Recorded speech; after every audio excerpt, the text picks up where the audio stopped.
Yeah, it is another episode of the Autumn Windbags. Arte Clifford, Juan Soto. Let's have some fun today. I've been a little quiet on this here channel. Off the grid. A little off the grid. I was at a bachelor party for 6 days. That's until off. That sounds terrible. It was. That's a long time. I never, ever, Soto, thought I would say these words. Like, I don't know who I am right now. If I was looking into a mirror, it would shatter. But I'm all bachelor partied out for a long time. Bro, it's just the perfect length is like 3 days, 4 days. Just like, yeah. It was a lot of length and it was a lot of girth. So it was a lot to handle. There was plenty of that. But plenty of big girls down there, I bet. But it was fun. Congratulations, Blanco. Glad we could set you off. But it has been a rough travel schedule. Like, I went literally 5 weekends in a row. I went Vegas, London, Ohio, Mexico. That was last. That wasn't even count this stretch. Okay. And then in 4 hours, I hop on a red eye to go to Jacksonville. So old RJ has been a little tuckered out. Haven't been doing as much editing. Haven't been sending out as many shorts. But after this weekend, things go back to normal, and we'll go back to cranking shit out because it's draft month. It was kind of the perfect time for me to kind of get busy with other stuff because there wasn't a whole lot going on, right? The whole, Chandler Jones, Davante Adams, like those big things hit. We hit it. Then it kind of slowed down for a little bit, and then things will start picking up again here in a week or two. But we're here, ready to rock. All right. First one, question of the day. We will put this question pinned in the comment section. Let us know underneath. What say you? When the season rolls around, coming up, late August, 17 games, followed by some other games in the playoffs. Which Raider that was a Raider last season will make the biggest leap this season? Question of the day. Which Raider will make the biggest leap this season? Because we've seen guys, and it can be someone who's already awesome and they get to like all pro level. Mm-hmm. It could be like a Clay Farrell who's been trash for years. And maybe he realizes, hey, I got to step my game up, and he plays above average. Mm-hmm. It could be someone on the offense that's just, you think's just going to like absorb Josh McDaniel's system and just take off. It could be a defensive player who's like super young, and then in his second or third year, he figures things out and takes off. It could be anything, right? We're not limiting this to a very, very strict parameters. Mm-hmm. Start with you, Soto. What say you? Without looking at Graham's defense, because I know what he runs. I don't know how he's going to implement it given the pieces that he has here. That being said, knowing what I know of Josh McDaniels, I really think, and I talked about it on my show on Saturday, that it's going to be Kenyan Drake. Kenyan Drake, I think the numbers are still up there. So the last 3 seasons that Josh McDaniel had a quarterback that he was comfortable with, the last 3 seasons with Brady, James White was the receiving back. Okay. 56 receptions. It's 17, 18, and 19. 56, 429, and 3 touchdowns. 87, 751, and 7 touchdowns. 72, 645, and 5 touchdowns.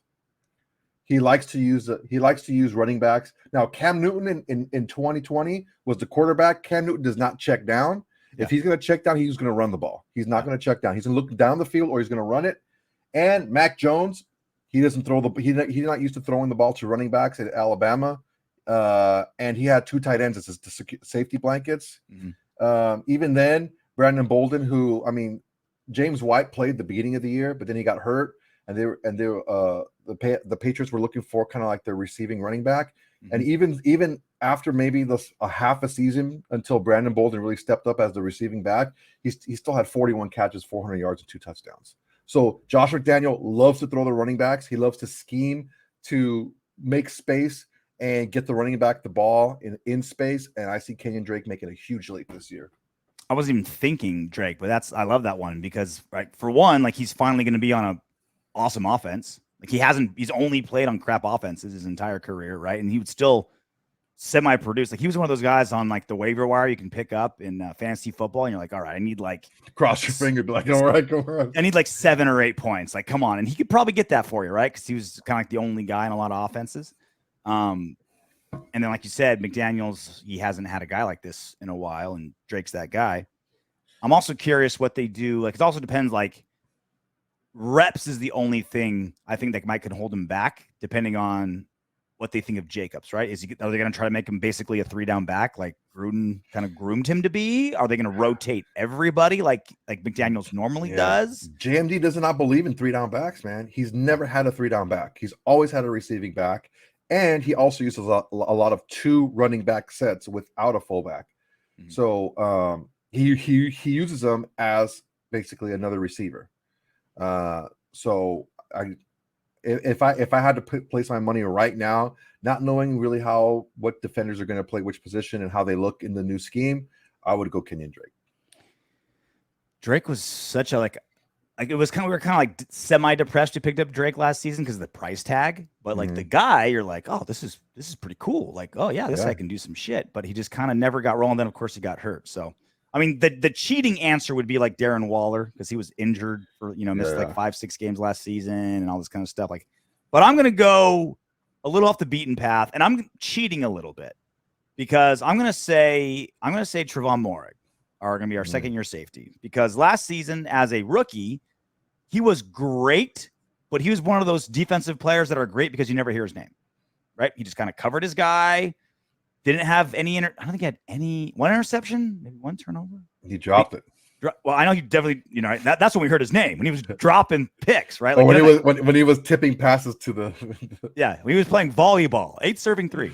But like you rarely ever heard his name because he was kind of just covering his guy, getting his tackle. Like they weren't like sending him on blitzes to get a sack. He wasn't getting a bunch of interceptions. He was just covering his guy, just doing his job. And that's what Gus Bradley wants of his safety, right? Just play center field, do your job, keep everything in front of you, make your tackles, don't be a hero. There you go. And so I think he'll be. That ain't Graham, dude. That ain't Graham, right? So I think Moehrig's going to thrive in that system, and I think he'll be. I'm not saying he's going to make a big leap as if he was bad last season. I think he's going to turn heads a lot more this season. So I think he's more of a stat filler, right? Exactly. Like he'll get some highlights. He'll get people talk. You'll hear his name in a good way, as opposed to he's just kind of covering his guy, and you don't have to worry about him, which is also good, right? So I'm going to say, even though he's not going to make a giant leap as far as he went from shitty to great, I think he's going to go from just kind of just doing his job well to, ooh, this is the guy I'm going to follow. I'm going to start buying his jersey. That guy made a highlight. I'm going to hear his name. I think he's going to turn into that kind of player under Graham. I think that's kind of what he wants to be. And he's now in a system with Graham that wants you to be that guy, right? Like if you whiff once or twice, that's okay. As long as the other times you're getting the pick, you're getting, you're breaking up that pass, you're delivering the big hit, things like that. Well, yeah, I mean, that's Graham. He asks a lot of his secondary and his safety specifically. He runs a lot of man. In that respect, I picking somebody from the secondary is a pretty safe bet on the defensive side because of how he schemes and what he asks his secondary to do, and he does put them in positions to make big plays if they disguise things correctly. If they kind of show their hand a little too quickly with their footwork or their placement or their pre-snap movements, that it's not going to be as effective. But if they kind of get those little nuances down, yeah, I see the someone in the secondary like a Hobbs or something like that taking a huge leap because Hobbs was a stat filler. He was the blitzer, basically the blitzer from the secondary was going to be him, leaning on all athleticism. Like he wasn't even really like knowing his position that well. They're like timing things. He was just like, he timed snaps sometime. We're like, oof, he got in quick. Tackles for loss. I mean, as a corner having tackles for loss, that's almost unheard of. And he had a more than a handful. So someone from the secondary definitely on the defensive side. Well, if you have to look at someone offensively, who do you think? Andre James.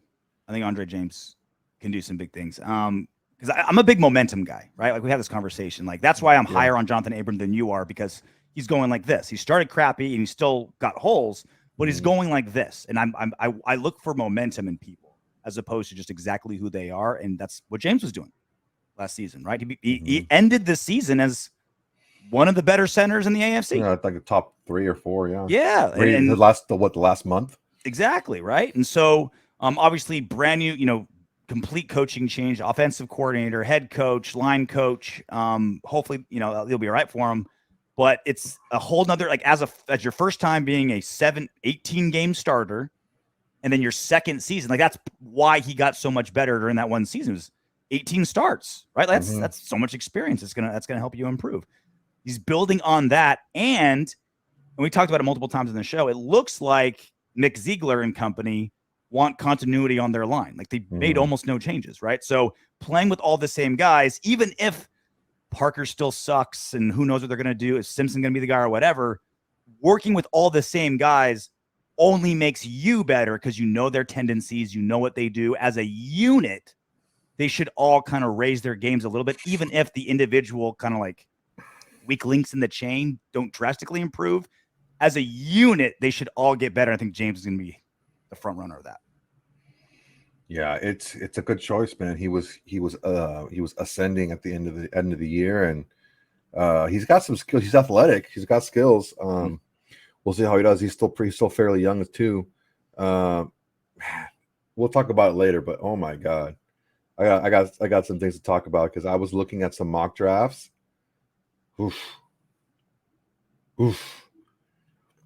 If we go offensive line, and even like the 4th round, we're going to get a really, really, really good player. There are guys that are graded 2nd round grades last year who were projected to be like late 3rd, early 4th round picks. Well, let's okay. So that's our question of the day. Which rate will make the biggest leap? You heard ours. You heard our honorable mentions. What say you? Put it down in the comment section. Let us know. Let's go out of order because I want to kind of go lean on what you said. It kind of feels like the Raiders roster is set as far as the free agency period. Like obviously we have our draft, but again, no 1st or 2nd round pick. So you're probably not going to get a big splashy starter out of the gate. Maybe, probably not, but maybe. We've spent a ton of our cap until June 1st, and we still got Derek Carr to pay. So it doesn't feel, again, the cap, we're not capologists. There's a ton of movement, but to our best knowledge, doesn't seem like there's a ton of money to pick up a giant, certainly not another Davante Adams or Chandler Jones or something like that. Well, I mean, Carr's cap hit is only going to go down because if they do an extension, it's going to rework so there's more money available this year as opposed to less money available. So his cap hit's only going to go down. Well, I'm wondering because they backloaded Max's contract, they backloaded Chandler's contract. So maybe that was their plan to semi-front load Derek to even. You may be right. You may be right. Or that's kind of how the big contracts are now. Yeah. All I'm saying is I'm not saying that it will go down, but they're not going to eat up more of the cap than he's already taking right now. If I think when they do get him signed to an extension, either the cap hit's going to stay the same this year, a la like a Colton Miller when he signed his extension, or they're going to relieve some of the cap hit this year. And there's a couple guys out there that might look a little good in silver and black. Okay, so it feels like the roster is more or less set, and this is kind of what it looks like more or less. I'm just basically going off of ESPN's lineup, right? Just generally. We'll zoom in on that. What this looks like. So this is kind of what the offense looks like, right? Sounds about right? Yeah. Leatherwood, maybe, who knows with that. That's basically it, right? I mean, those are starting wide receivers, running back, quarterback, tight end, fullback, probably the line, right? Feels like that's the offense. Defense, they're doing the base 4-3. It's not going to be a 4-3, but just for the sake of discussion. Some new faces, right? Some differences here. I'm curious if Diablo is going to be our starter. What they're going to do with Crosby in like a 3-4. Is he going to be a down lineman? Is he going to be off, hand out of the dirt? Talk about that. Tre'von Moehrig probably going to be the starter over Phillips, most likely. But that's essentially our roster, more or less. Draft is coming up, and unless there could be some big things in the draft, but is this a lineup that you're comfortable going into a draft where we don't have a 1st or 2nd round pick in, or are you saying there's a giant hole that we have to address it in free agency? Well, there's two ways to answer that. Normally, going into any normal draft, I would not feel very comfortable because normally you don't see the kind of depth that you're going to see in receiver, offensive line, and in the secondary. Those are very deep positions in this draft, and we can get very good players in the third and fourth round that any other year, average out the last few years, would be a second round grade. So I feel comfortable in our position right now that we're going to be able to add. We'll have at least 2 rookie starters. I'm calling them. We'll have at least 2 rookie starters. 2 rookie starters. Yeah, maybe both on the offensive line. Who knows? Because I'm looking at all this depth that's falling in there's depth at other positions, but when let's say, for example, like interior defensive lineman, right? Mm-hmm. There's a lot of depth, but there's like an elite like 5, and then there's like 5 or 6 more that are really good, and then there's a huge drop off. Mm-hmm. So those guys are going to get drafted, like maybe overly drafted, if that's what a need is on your team, because you know that if you don't get one of these top, like 6, 7, 8 guys, there's a huge drop off for the other guys, and you might as well just not even pick a guy, just sign a 1-year guy. So there's a couple of position groups like that, like even like edge rushers. There's a lot of edge rushers in this draft, but just not as many as, let's say, offensive line or secondary, right? Mm-hmm. So if you want to get your edge rusher, you better get them early, because if you might be sitting there with even if you need a guard, you can get one later. You don't get one later because you're dancing around with no seat, right? And then there's no chair there. So that's why I think a lot of these offensive linemen are going to be pushed back, and there is quality offensive linemen that are going to be available later in the draft, in the mid rounds. And if it plans out the way it looks like in a lot of these mock drafts that I've been seeing, we can get some pretty good guys with our third round pick. Even if we trade back to get more picks in the third round, we can get a steal in the third round. To answer the question to answer my own question that I asked myself, am I happy with this roster going into the draft? The answer is a giant yes. And not that we can't improve, not that there aren't weak links, not that I wouldn't love to have Gilmore or Matthew or all these other guys that have been kind of rumored to come over. It's just that I think the Raiders are done making giant splashes in free agency. They'll pick up randoms, but I think they're done making big splashes. I don't think we're gonna get a new starter, at least a week 1 starter out of the free agency crew right now. Which I love, because now we can do what every coach and GM says they do, but they never do. Just draft the best player available, as opposed to need. Like when we went to the draft last season, it was like, we desperately need a tackle. We desperately need a safety. We knew we were going 1, 2 in those 2 positions, right? We knew we were going either safety first or tackle first, and the next one was safety or tackle. We knew that going in. Desperate need. We're going to have 2 rookies starting for us. We ended up having more, right? But we knew going into the draft that was the case. Now it's like, I would be shocked if any rookies we picked up started. And that's awesome. That's great. Like, to be able to just be like, just draft the best guy available. We don't have gaping holes. Let's get depth, or guys that we can develop, or guys, hopefully they challenge for starting positions. That'd be great, but there's no gaping hole that we have to draft our way out of, which is an amazing feeling for me. Yeah, we already have some depth. You saw the roster there, but yeah, double D's, baby. We like double D's. Depth and development out of the draft. That's 3 D's, triple D's. Whoo! Quadruple D's. Draft day, depth and development. Ooh. Should we call that just an E? It's not an E-bra? There's no quadruple D. So listen, bro, E-bra. I'm making it right now. Anyone has triple D's, come on over and I'll write another D on your shit. Those are the type of developments that you have to have a strap. You try to go strapless with triple D's. Yeah, you can't do the spaghetti strap with that shit. Impossible. You gotta get that big mama strap, the big Walmart bra, fucking grandma with the cushion, because they're so heavy that a thin strap would just cut into your clavicle. It's almost like a backpack looking thing, but for the front. Yeah, over the shoulder boulder holders. Oh, Jesus. Required. That's what we're looking for, right? That's what we're looking for. Draft, development, great. Draft aid, depth and development. And it's kind of nice that the positions that are some of the best for this draft are kind of the guys we want development for, right? Linemen. So we got young linemen, but so you think, okay, what do you think? Who do you think is going to be the 5 starting linemen? So obviously Colton Miller for sure, Andre James for sure. So you think Simpson, either Good or Leatherwood or Parker, whatever combination of those 3, because Parker got paid like a starter. He got paid $3 million. So it kind of feels like there's only 2 positions that you could really fight for. Mm-hmm. Yeah, I mean, I think Simpson turned a corner at the end of the year last year. Mm-hmm. I think he was doing really well towards the end of the year.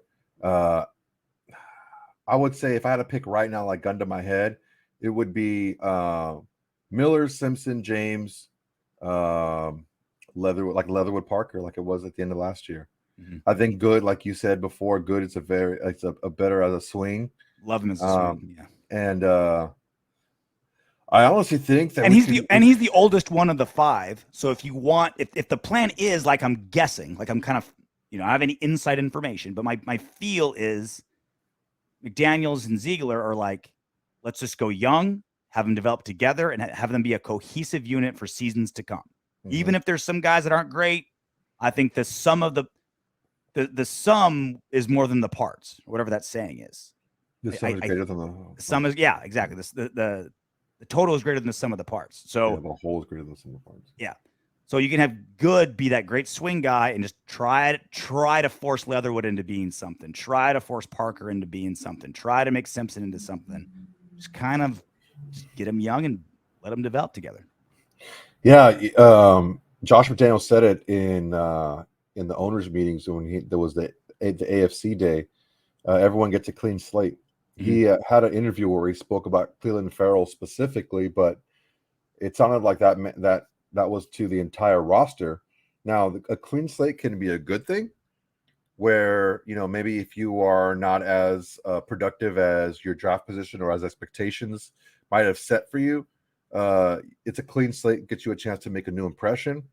But a clean slate also means for, let's say, an Alex Leatherwood, who was a first-round pick, who was forced into the lineup because he was a high draft pick. This new crew did not draft you. They don't give a shit where you were drafted. If you can't play, you will not play regardless of your draft position. So it can be good and bad depending on which situation is. Yeah, the idea of clean slate in the draft doesn't matter. I love, but it's also kind of like whatever you did last season should count too, right? It's like, wow, Brandon Parker's looked amazing in practice. He's our guy. It's like, well, you gotta watch some film. Like that's gotta kind of affect your decision a little bit, right? But well, the thing is, it's like the draft. You can go and you watch these guys running around in shorts and tights and spandex all you want. That just confirms what you see in game film. Mm-hmm. Now, what you see in game film from Brandon Parker last year, okay, these are some deficiencies that we're looking at. Let's work on it in practice. Okay, how does he, implement that coaching? Yeah. And if he looks a lot better and he's working and he's correcting a lot of those mistakes that he was making on tape, then you could say, okay, we maybe have a guy that's turning the corner.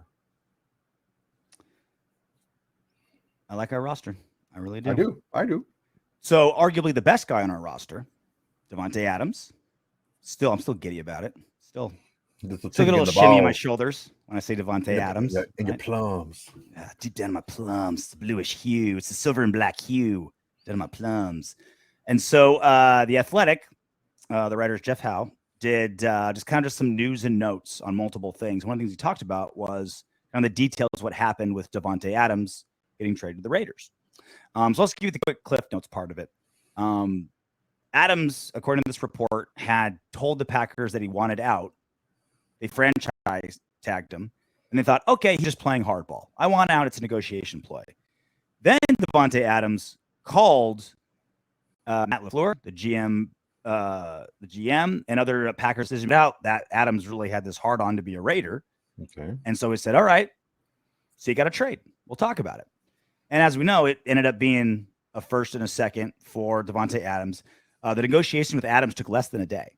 And for a to make him the highest paid player of that position at the moment to be done in a day, they either automatically agreed or super easy to deal with, whatever it was. That's not normally that common.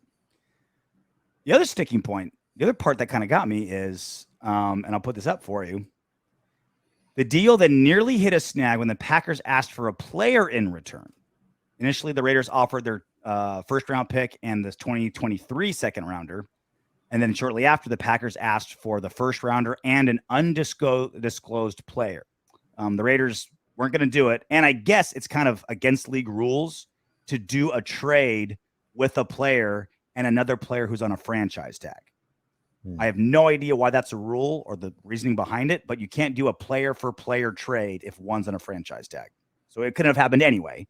But there was a player that the Packers wanted, and the Raiders were unwilling to give up, even if it was Davante Adams. So, first question, who do you think that player was? Who do you think the Packers thought that they asked for, that they feasibly thought they could get from the Raiders with a first-rounder and Davante Adams? Well, the thing is your ask, if you're the Packers, doesn't have to be reasonable. You could ask for whoever you want. You could ask for Derek Carr back if you want. Yeah. So I'm thinking they probably asked for Waller. That's pretty ballsy.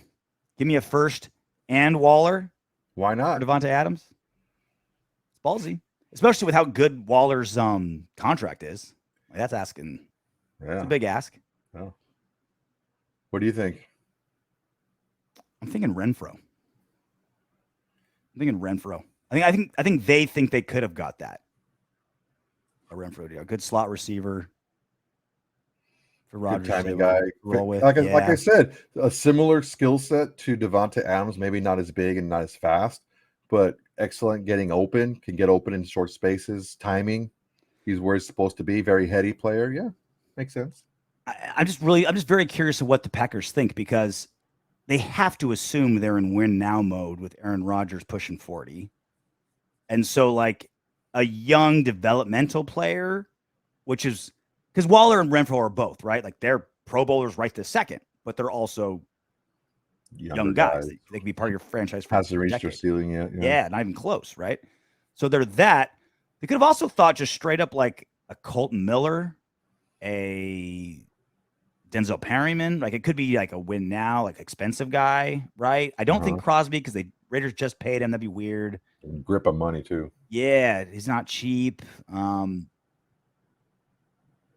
don't know. Yeah, I think your line of thinking when I said Waller was right. Somebody who is an ascending player who's good now on a good contract. Mm-hmm.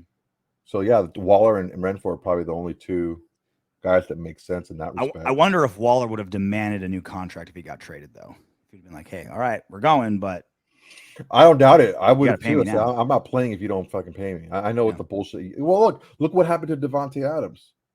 Like, look at how they jerked him around. Like, I'm not setting a foot on your practice field until I get a new fucking contract. So good luck with that. The other part of this is they would have had to give it to him too, because they just traded for him. Yeah. The other reason I brought this up, kind of the main reason I brought it up, it's fun to talk about who the disclosed player was, but this story just kind of solidifies what I've been saying for a while, that we've both been saying for a while, of, every offseason, every fan base says, go get Tom Brady, go get Davante Adams, go get this Pro Bowler, go get this 3-time Super Bowl champ. Why can't we go get him?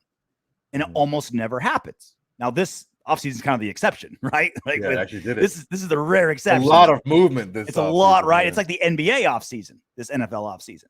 But again, all those things that happened are still rare, because it's not like the NFL went Yosemite Sam and just started shooting guns all over the place and just anarchy. It's more like the stars aligned and then realigned for every one of these individual spots. Like we talked about how Russell Wilson getting traded from Seattle to Denver, like everything had to go right for that to happen, right? He was unhappy there, the contract situation. He had a no trade clause, and it was somewhere he wanted to be. Like it was all these things that kind of lined up. Davante Adams trade, same exact thing. Like it had to be a guy that had the respect of the organization when he says, trade me or I'm not playing. Because a lot of players say that all the time. And teams often don't move on, right? With Davante, they're like, you have our respect. Okay. There had to be a team that can afford him, both with draft picks and money, which the Raiders were. There had to be a place he wanted to go, which it just so happens his college teammate and one of his best friends had been talking about it forever. It just so happened the Raiders desperately needed a number one X receiver. It's just like, all right, everyone obviously wants a Davante Adams on their team, but to trade him and get him, it took all those things to happen, the timing to be exactly right for Davante Adams to wear this silver and black. So this is just, again, another example of, yeah, it happens trading for the superstar player, but almost every single time a player's awesome, he doesn't leave that team. It rarely happens. Rare. And that's Very why they're rare. called blockbuster trades, because they don't happen often. And if they do, it's because all the ducks were exactly in a row and the timing was perfect. And Davante Adams was no exception. Yeah, it's true. It's everything just lined up perfectly, and that's why Davante Adams was rumored to the Raiders for so long. It's because it was a fit. It just the timing had to be right, and everything just fell right into the right places. You have a new regime that's maybe a little bit more forward thinking in their philosophy. I didn't even mention that part, right? And like you mentioned, all the other things fell into place. It wouldn't be as unprecedented a move. We already saw, a lot of big players being traded. I mean, Mac got traded, Russell Wilson got traded, so a lot of big players were already moving. So it kind of gets the juices going a little bit. It's not like the off season was already drunk. So they just went to the next bar. Yeah, right. Like nobody trades their star player, and two teams just did it in the consecutive days, basically. So, a lot of stuff had to fall into place, and the pieces fit just perfect, and everything fell into place at the right time. Timing is the biggest thing, though. Huge. Davante Adams' deal when he got signed was the biggest guaranteed money in wide receiver history. Massive deal. Guaranteed $65.6 million. Damn. It's technically a 5-year deal, but it's essentially a $65.5 million deal for 3 years, basically. And the more we hear about this contract, so again, the only naysayers about this Davante Adams trade, not the player, the draft picks were fine. It was like, man, making him the highest paid wide receiver. He's in his 30s. Was that wise? Was that wise to make that move? And I said, absolutely. We both said, absolutely. One, we're going to find out this contract, like every contract, isn't as big as what are the real numbers? Yeah. Exactly, right? There's the first number that comes out that the agent wants out there, that the agent tells all these reporters, hey, that's the number, to make them look good, right? Make the deal look massive. And then we find out later what the real number is, right? So we knew that was going to happen. And then we knew what we've been saying there's a lot of I told you so's on the show. Then what happened was what we've been saying for forever. With the salary cap going like this, and basically every position other than like running back, salaries are going like this. Yep. So the longer you wait and the shorter your contract, the more you're going to have to pay eventually. So Davante Adams was the highest paid wide receiver in football for like a week. And then we saw the Tyreek Hill deal when he got traded to the Dolphins, $72 million guaranteed. And just this week, Stefon Diggs. How about that steal, right? 5th rounder now becoming that. Like what a grab, man. What a crazy steal. Stefon Diggs just got $70 million. Stick around for the Buffalo Bills. Literally 2.5 weeks ago, people are saying, "Oh, you can't pay Davante Adams. He can't be the most expensive paid player in the wide receiver in football. He can't do it. It's not worth it. He's not anymore. He's not. This time next year, watch. He won't be top 5. Watch. This time next year, he won't be top 5. Dude, there's DK Metcalf is coming up. AJ Brown's coming up. Like there's some guys. Then the next season, there's you got like Jamar Chase coming up. Like there's some monsters needing contracts. Well, here's the big thing too, is those are two guys who may not be on their same team next year. Yep. In 2023. So after they play 2022 season, they can sign with another team and get that blockbuster deal and get even more. Yeah. Now you're kind of an open. Now you're an open market guy, more or less, right? Yeah, those are going to be the two big prizes following this season in wide receivers. So I can see those guys jumping up here, no problem. So DeAndre Hopkins completely reset the wide receiver market. Was it 2 seasons ago? It was yes. 2, right? 2 seasons ago. You're like, wow. He was like, and that was more than just making him the highest paid. Like that was making him the highest paid with by a lot. Like that was making him. Everyone's like, whoa. Like that's resetting everything. 2 seasons later, 4 guys ahead of him. Yeah. That's what I'm telling you. I'm telling you, if it's guys you need, you can make the contracts work. And this, again, I'm not trying to start another Derek Carr fight. This is also why I'm saying I think more years is better because you're going to have to pay him so much more for only doing a 2 or 3 year deal as opposed to a 4 or 5. Comes with its risks for sure. But well, again, it's what's the real money that he's getting? What's the real years that he's getting? If you say a 4-year extension, it's probably going to be a 3-year extension or a 2-year extension with the 2 years on the end. Well, maybe. I mean, because his last one was a true 5, more or less, right? Like this 5th year, that was also his first big contract, and he was coming off of a damn near MVP 12-win season. Mm-hmm. So a little bit different, and it's also a regime that just I don't think really gave a shit about fucking about the future. It's a little different now. There's a cap. Like I mean, Ziegler said it himself. There's a number that we have to hit, and you don't go up and up and up because then you make mistakes. We have to negotiate for like a sweet spot, and we have a number that we want. He has a number that he wants, and I don't think it's going to get really crazy, honestly. Yeah. So you sent me this tweet earlier, and interesting, wasn't it? Interesting, because you don't think of teams in these terms, or you think of teams like this, but you don't think of these teams being where they are on this list. This is the list of the most arrests per team in football since 2000. So this is a wide berth. This is 22 years. So this isn't because obviously like the Raiders looked terrible this last season with the arrests, right? Like this is a wide berth, over 2 decades worth. Yeah, but that was 2 arrests. Yeah. That was it. Jacobs. No, it was 2. Well, Jacobs wasn't No, it was the year before. It was the year before. Okay. It was just, and Hobbs wasn't arrested the second time, right? No. So here are the teams with the most arrests since 2000. The lowest teams, number 32, Texans with only 16, Rams next, 18, Lions 19, Eagles 21, Falcons 22. That's the best teams, the lowest number of arrests.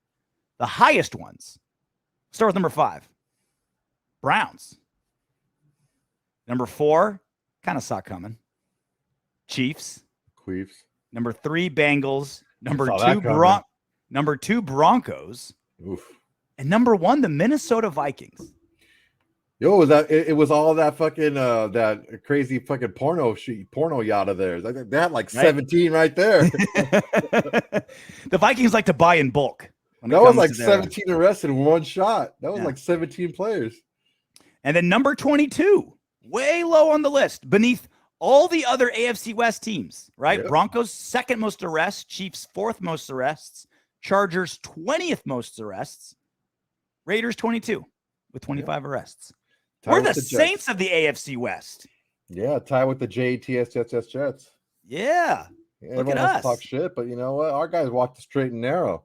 We're right. 25 arrests in 22 years. We're the Angels. That's barely one a season. Don't ever say we're the Angels. We're the Angels. We're the Las Vegas Angels. Don't say that. We got halos on our heads, not helmets. No, we don't like the Angels around here. I wonder if that kind of hurts our brand. I know, right? Be like, oh man, I won't wear this bullshit. Yeah, look at us. Look at us, Boy Scouts. We're supposed to be the ones fucking shit up. NWA and the freaking Pistons would be like, man, get this shit off me, man. Wearing this shit. You ready to do some Autumn Windbags? Yeah, let's do it. Let's do it. Iguala. Capital E, capital Iguala. Iguala. This is talking about Derek Carr. Hopefully he goes for what he deserves. The owner isn't taking a team-friendly salary to help the team out, so Carr doesn't need to either. I do love in all forms of discussion, boss versus employee, president versus bureaucrat, that power dynamic, right? If you're demanding something of your subordinate for something you're not willing to do yourself. Mm-hmm. The best bosses I've ever had were the ones that worked just as hard as we did or more. Those were the best. When I was at Tap Out Magazine, Bob Pittman Sr. was the first guy in that office and the last one to leave every day. He was the boss. He was the millionaire. He was there more than anybody. When there was a shipment coming in and we needed just bodies to move stuff, took off his Versace suit, took off his $1,000 cufflinks, rolled up his sleeves, moved boxes with the rest of us cattle. Best bosses in the world are guys that are like that, right? So I love this kind of like dynamic of like, oh, if you want Carr to take, hey, Mark Davis, you want Carr to take less money? How about you take less money, right? Blah, blah, blah. Love that thought process. It's just not real life because owner's salary isn't tied to a salary cap. There's no risk. There's no risk on Carr's end here. It's like, the owner's taking all the risk here. Exactly. So again, I love the thought process. And if it was if it was like baseball and there was no cap, right? And the owner's making $100 million, you'd be like, all right, well, if you care so much, take 5 of that, give it to me. With the cap, it just doesn't really work. And I think it's also just another, like, people keep trying to throw reasons at me why Carr specifically and quarterbacks in general, you should take less money to help your team. It never, ever, ever, ever happens. It doesn't happen. You get what your leverage says you get. Mm-hmm. That's it. Not out of the kindness of my heart, we'll give you more or we'll give you less. It's what is your leverage? That's what you get. Yeah. And then there's a little bit of wiggle room in between there, but not a ton, not as much as you might think. Mm. Because if Derek Carr's like, no, well, I want X amount of money, and you say, okay, well, then you're going to have to potentially go to this area, play for this team, who is in this position. Is that what you want to do? Mm-hmm. And it depends on the gap of money. Yep. Where it's worth it, and then if the gap is not as big, maybe it's not so much worth it. And again, that's not like doing the team a solid. No, that's where you leverage. Can negotiate. That's exactly leverage. And that's the difference because that's true. Like as normal people, right? Whether we're quarterbacks or carpenters or truck drivers or lawyers, when we choose our job and we're picking where we're trying to go and hopefully, if we're lucky, we got multiple people that want our services. Money is clearly a giant part of what we think and what we want, but it's rarely 100%. It's rarely the entire thing. Like, all right, I can make $10,000 more a year, but it's a 1-hour commute instead of working from home. Exactly. All right, I'll take less money and work from home. Or I got to move out of state to a place I don't want to be. Is it worth it? I don't know. Those are, and again, that's not taking a team-friendly deal. That's just part of the negotiation, part of the leverage. All right, Carr, you want more money? We can't afford you. You're going to fucking the Browns or someplace you don't want to be, maybe, right? I was working for a company, and they went through a merger, I think the second month I was there. And then they went through another merger in like maybe 3 years later, and then another merger like a couple years after that. And every time there was a merger, more of the upper end jobs were leaving California and going to other states, Atlanta, Texas, and places like that. So I was, I had a conversation with one of the VPs, and they told me, I asked them, what can I do to kind of move up in the company? Mm-hmm. And they said, move to Georgia or move to Texas. And I said, well, I ain't going to do that. Yeah. So I stayed in California and took a little less money. I just said, you know what? You don't have to pay me more. Just give me a better title. And I used that title to move to a different company a couple of years after that and get paid a lot more money because of the title that I had. You went from janitor to master of the custodial arts. So yes, it was cum rag boy to mopper. Cum rag man. Come rag man. I am no longer a cabin boy. I'm a cabin man. Yeah. It's so I mean, it's all about the leverage and like I said, like even now I work in a place that, you know what, I'm overqualified to work there. My education and my experience would say that I should probably do something else, but it's super close to my house. It's fun. I like the people I work with. I still make a good amount of money, and I can still work at the gym at night. And it gives me opportunity to like take off what I need to if I need to travel for tournaments and stuff like that and fights. So it works for me. It works for me. So I mean, that's what Carr has to do now is he needs to find out like you know McDaniel said, the sweet spot. We need to find out what works, and we'll see what's most important. Is it what he's built and what he wants to build and what he wants to see followed through with the Raiders, or is it going to be just a cash grab? It all depends. There's those are two ends of the pendulum swing, and let's see where they stop in the middle. It's like in MMA, where in the UFC, the fighters make a little, like roughly less than 20% of the total income. Whereas in the NFL, NBA, Major League Baseball, hockey, it's all basically 50-50. It's pretty close to 50%, right? And so many people are like, oh, the UFC is so greedy. Dana White is so greedy. How is he shafting these fighters? How does he sleep at night? And the response is, because he can. Because he can. Do you think like Roger Goodell would give his left nut for him and the owners to keep 80% of the NFL revenue and not give half of it to the players? Yeah. Why do they do it? Not because they're more generous, not because Roger Goodell and the owners are nicer or they care about their players more. It's because the players unionized, negotiated, and demanded it. Yeah, I was about to say, it's one big word. It's called they leverage their position, and so they go to the negotiation table with a double-barreled shotgun instead of a slingshot. While as the UFC fighters, they don't have any of that, so they don't have the negotiation power to get what they want. Therefore, they're not getting as much. It's not like the UFC fighters are taking a team-friendly deal. No, they just don't. It all comes down to leverage. Every single person in business does what they do because of their leverage, and they get what they get because of their leverage. Nothing more, nothing less. And it's not like those UFC fighters don't have anywhere to go. They can go to Bellator and make more money, but just never be heard from again. Mm-hmm. Or they can go to one and they can make a lot more money and just be famous in Asia. Yeah. Ask Demetri Johnson if he's happy. Mm-hmm. He's fucking happy. The rare MMA trade than asking for Demetrius Johnson. That man is making hand over fist money because he has a lot of sponsors now that he can tap into that he wasn't able to tap into with the UFC. Yeah. John Brubaker. This is to you, Soto. I didn't have a chance. This is the one one-on-one that I missed. So that's why I put it in there because I want to know what happened. John Brubaker, your Raider commentary, as usual, superb. Your social commentary, this is actually could have been harsher.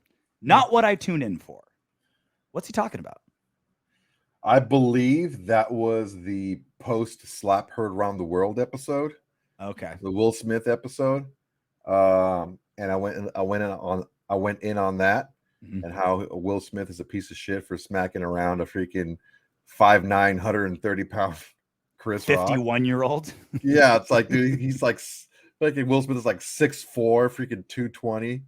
He's a big dude. He's not that gangly fucking kid from Fresh Prince anymore. Like, he's a big guy. And he's smacking around freaking little ass Chris Rock. So that's what I said it for. And to double down and to show John Brubaker that I do what I want and I talk about what I want because I have the mic and I have the show and I have the platform. I immediately followed up his comment with talking about Colin Kaepernick being able to throw at the Michigan halftime of Michigan's spring game. So take that, John Brubaker. Glad you're a listener. Put that in your pipe and smoke it. Go Raiders. I love it. There's one thing I've learned from being like a broadcaster for over a decade.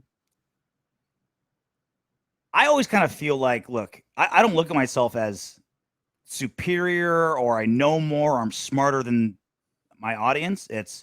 I just devoted more time to this. And so I have stuff that I think you'd want to hear, right? Like I get to cover sports full time for my job and God, I'm blessed, right? I know most people can't, right? Sports is their hobby. Maybe they don't want to think about sports that long, right? It's I just watch football on Sunday and I listen to the the Autumn Windbags to kind of get me excited, let me know what's happening. Right? I don't want to devote all this. I burn so many calories just consuming sports, trying to be as best as I can at my job, right? A lot of people don't want to do that. And so I can understand why people are, because a lot of broadcasters, Soto, they have a microphone and they're like, all right, I know everything. Yeah. Like everything I think people want to know now. Mm-hmm. And some audiences like to hear other stuff, right? You tune into a UFC radio show and I'll talk about strip clubs for 20 minutes. And some people love it, right? Some people don't. What I've learned is I feel like when people tune into shows for something, if they hear something they like that's not about the normal content, right? If it's a Raiders show and you're talking about strip clubs, if they like what you're saying, they don't complain. But if you're saying something that they disagree with that isn't about the Raiders, then they say, I don't want you to say other stuff. I just want you to stick to the Raiders. Yeah, just talking about Raiders, yeah. Just talking about Raiders stuff. Now, if you said something they agreed with that was off topic, they're probably going to be quiet. That's at least been my experience. I don't know if that's how you are, John Brubaker, but that's how I know a lot of people have been. Yeah, and honestly, guys, I welcome your opinions. I have data and facts and stuff that we talk about, but that's not really what I'm here for. That's what RJ is here for. Like, he's more the stat guy, the numbers guy, like that guy. I'm here to give my opinion on things. I'm here for sophisticated dick and fart jokes. That's exactly. And I'm here to give my unique perspective. I do have knowledge of the game. I do have knowledge of what's going on right now in the world, in the NFL. I'm here to give my unique perspective. If your perspective differs from mine, let's hear your perspective, back it up, and let's go back and forth. Not one time have I ever told anyone who's telling me that I'm shitty, that I'm an asshole, that I'm this and that on the comments, have I ever told them, stop talking to me, stop commenting, ever. Let's hear the situation. Let me hear your point of view, and then I'll give you mine, and we can go back and forth. If we disagree, that's fine. You'll mail anthrax to their house, but you won't tell them to stop talking. That's a line you just won't cross. I put it in their salt shaker, bro. Come on. Last one, James Hannigan. The problem with this draft is there are a lot of first-round players that have a second-round grade. However, after that, there are a number of guys in the 4th and 5th round that have a higher grade. It's actually a good draft for teams that are first or second-round picks. Exactly what I've been saying. There's a lot of depth, especially as deep as wide receiver is. There is more depth in the secondary and on the offensive line in this draft. And I'm telling you guys, we're going to be able to, if we get the right guy, there's going to be guys out there on the offensive line, especially, and in the secondary, we can get 3, 4, 5, maybe, we have 2/5, 3, 4, 5. We can get, a lot of good players. If we end up getting 4 quality players from this draft out of 5 draft picks, 7th rounders are crapshoots. Like, that's the basement bin. Like, you see what's there. We could literally, like, with no joke and no homer attitude or anything like that, we can legitimately get quality players that don't need a ton of development, maybe a little bit, not a ton, in the 5th round. Those are like 4th round, 3rd round players in any other draft that are like, okay, they're good, they can start, but they need to work on a couple things. Think of like a Malcolm Kuntz, right? Yeah. He turned out to be, with a little development, he looks like he's going to be a little bit of a stud. Like, he looks, given his numbers and his limited playing time, this guy's flashed some real ability. You're looking at getting that kind of quality player, but in the 5th round this year in specific, areas. And like we said earlier, this is a great draft if you don't have giant gaping holes, right? If you're like, all right, we desperate like last season. That is like the 6th time you've said giant gaping hole, and I have not said anything. I want you to. I was gonna keep saying giant gaping holes until you snickered and said the dirty joke. I want you to acknowledge the fact I was fishing that I'm growing up and I'm not acknowledging your giant gaping hole. I've been throwing a giant gaping hole in your face until you'll take a bite out of it. Yeah, you've been in Mexico for a week. You got a runny giant gaping hole. It's not gaping because everything's just kind of flushing out fluidly. Nothing clean. But again, just keep compounding. Like, totally agree with you, James. It's a team that we're just kind of looking for depth, which is great. And 2, I think another thing that a lot of people are talking about, 1st round, regardless of whether you deserve to be a 5th overall pick or a 20th overall pick, your pay is the same. So even if you're like, let's say you're in a draft, the top 12 guys are complete studs and then 15 down to 25 are kind of blah. You still have to pay number 20, whether you're a blah backup or you're Joe Burrow. The pay's still the same. Trade out of that motherfucker. So if there really truly aren't first and second round talents in the first and second round, you're better off doing a third and below and paying them third and below money. Like we were talking about it off air. Normally, most teams, when the draft comes up, they have to keep several million, $5, $6, $7 million to pay their rookies. The Raiders have to pay less, like $1.5 million. Like two will do plenty. Like less than two, and you're gravy. All plus your signing bonuses and everything. Like you're good. If you keep the 5 picks that you have where you have them, meaning you don't, let's say trade a couple of the third and one of the fifths to move up into the second or something like that. If you keep your 3, 4, 2 5s and a 7, $2 million, and you pay for all of them. Yeah, and this isn't one of those like all 5 of those players are less than like one first rounder. And this isn't one of those things where it's like, okay, we don't have a first or second round pick. Let's make up reasons why it's good.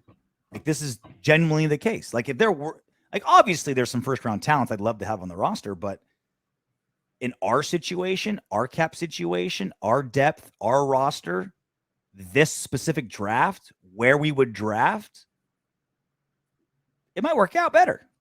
We're definitely going to save some money.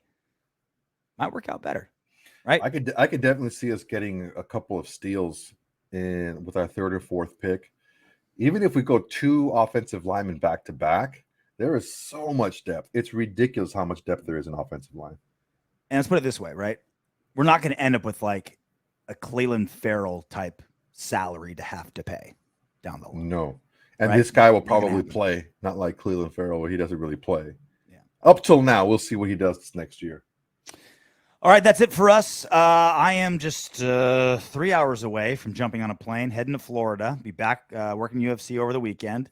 Life gets back to normal for me, so we'll get back to making sure we get videos out every day. We'll get shorts coming. We'll get posts on our YouTube. I didn't even know this till we started this channel. You can just do actual posts on YouTube, so we'll make sure we keep doing that as well. All the good stuff you know and love. More things coming down the pipe. I know we keep teasing it, but we've got a really good graphic designer. We've got our logo already set. There's some other things coming down that I think it'll make you feel more and more like you're part of the Autumn Windbags, which is kind of the goal. You all are either way, but there's other ways that you can show it that we're going to start coming up with. And again, all the sophisticated dick and part jokes that we've been talking about. All you can handle. And I think we might be considering a name change too. We might consider the name change to change the name of the show to RJ and the Beluga Whale. It's an option. Considering the logo. Yeah. I got Beluga Whale a lot. I got Juan Belushi a lot, quite a bit. It should be Sean McVay and the Beluga Whale. Yeah, McVay and Beluga Whale. Or McVay and Belushi. Be like the Mick Ziegler, the McLushi. That's it. McLushi it is. We're turning that into a t-shirt. Done. All right. Until next time. Knock on wood if you're with me. Congratulations for making it all the way to the end of our video. If you want Darren Waller to catch 20 touchdown passes next season and for Max Crosby to have 30 sacks, go ahead and subscribe and click the next video.